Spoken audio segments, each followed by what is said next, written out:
Hello guys, तो देखिए इमरान प्रतापगढ़ी ने बीजेपी जितने सारे लीडर्स है सबको धो दिया है और रेल दिया है। आप देख सकते हैं वीडियो में कैसे रेल रहे हैं और एक रेड बात कर रहे हैं। कोई ऐसे इधर उधर की बात नहीं। नेता और एंकर ऐसे नेहरू का नाम आइंस्टीन के साथ लिया जाता था और आपका नाम एप्स्टीन के साथ लिया जाता है। आज इंदिरा जी और नेहरू को गाली देते हैं, नेहरू को छोटा नहीं कर पाएंगे। और उधर उत्तराखंड के कोटद्वार में नफरती लोगों के खिलाफ एक बुजुर्ग को बचाने के लिए खड़ा हुआ दीपक, जो मोहब्बतों की रोशनी लेके खड़ा हुआ था, उसके खिलाफ कोटद्वार की पुलिस गंभीर धाराओं में एफआईआर दर्ज कर रही थी। और वो भी उस दिन हो रहा था जब उत्तराखंड के मुख्यमंत्री कोटद्वार में मौजूद थे। ये नया भारत है जहां दंगाइयों के खिलाफ एफआईआर नहीं होते बल्कि अमन और मोहब्बत की बात करने वालों के खिलाफ एफआईआर दर्ज होता है। यह नया भारत है जहां असम का चीफ मिनिस्टर खुलेआम संवैधानिक प्रोटोकॉल तोड़कर कहता है कि मुसलमानों को इतना टॉर्चर करो कि वो राज्य छोड़ने पर मजबूर हो जाएं। वो कहता है कि अगर कोई मियां रिक्शा वाला 5 रुपए मांगो तो उसे 4 रुपए दो ताकि वो परेशान हो सके। यह नया भारत है जहां बरेली में खाली घर में नमाज पढ़ने पर पुलिस मुकदमा दर्ज करती है। यह नया भारत है जहां क्रिसमस की तैयारी करते हुए ईसाइयों पर सरकार मुकदमा दर्ज करती है। यह नया भारत है जहां जम्मू कश्मीर में नीट का एग्जाम क्वालिफाई करने वाले 50 बच्चों में अगर 42 मुसलमान होते हैं तो फिर मेडिकल कॉलेज की मान्यता ही रद्द होती है और जश्न मनाया जाता है। सर, यह नया भारत है जहां मध्य प्रदेश के बैतूल में बच्चों के स्कूल बनवा रहे मोहम्मद नईम का घर स्कूल इसलिए तुड़वा दिया जाता है क्योंकि वो स्कूल बनवा रहे थे। कि आखिर वो वीआईपी कौन था जिसके लिए अंकिता भंडारी को मार दिया गया? माननीय इमरान प्रतापगढ़ी। धन्यवाद सभापति महोदय। हम करें बात दलीलों से तो रद्द होती है, उनके होठों की खामोशी भी सनद होती है। कुछ न कहने से भी छिन जाता है एजाज़े सुखन, जुल्म सहने से भी जालिम की मदद होती है। सभापति महोदय, मैं राष्ट्रपति के अभिभाषण पे अपने बात रखने के लिए खड़ा हुआ हूं।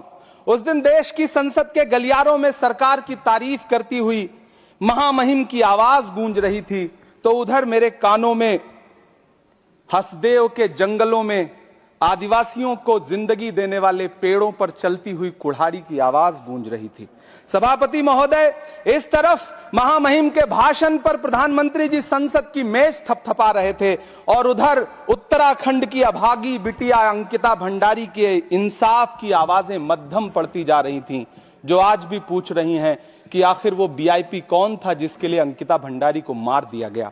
सभापति महोदय, इधर महामहिम सामाजिक न्याय की बात कर रही थीं और उधर उत्तराखंड के कोटद्वार में नफरती लोगों के खिलाफ एक बुजुर्ग को बचाने के लिए खड़ा हुआ दीपक, जो मोहब्बतों की रोशनी लेके खड़ा हुआ था, उसके खिलाफ कोटद्वार की पुलिस गंभीर धाराओं में एफआईआर दर्ज कर रही थी। और वो भी उस दिन हो रहा था जब उत्तराखंड के मुख्यमंत्री कोटद्वार में मौजूद थे।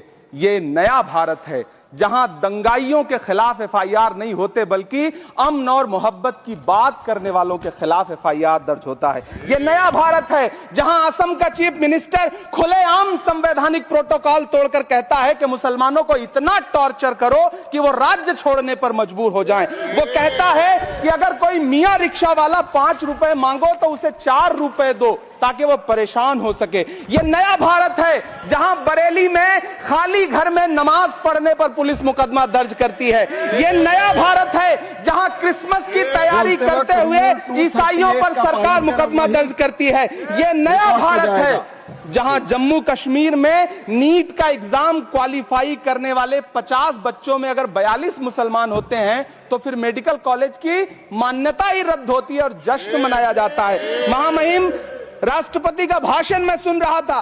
सर, यह नया भारत है जहां मध्य प्रदेश के बैतूल में बच्चों के स्कूल बनवा रहे मोहम्मद नईम का घर स्कूल इसलिए तुड़वा दिया जाता है क्योंकि वो स्कूल बनवा रहे थे। यह नया भारत है जहां कोर्ट का स्टे होने के बावजूद बनारस की दाल मंडी में सैकड़ों दुकानें तोड़ी जा रही हैं क्योंकि रास्ता चौड़ा करना है। सभापति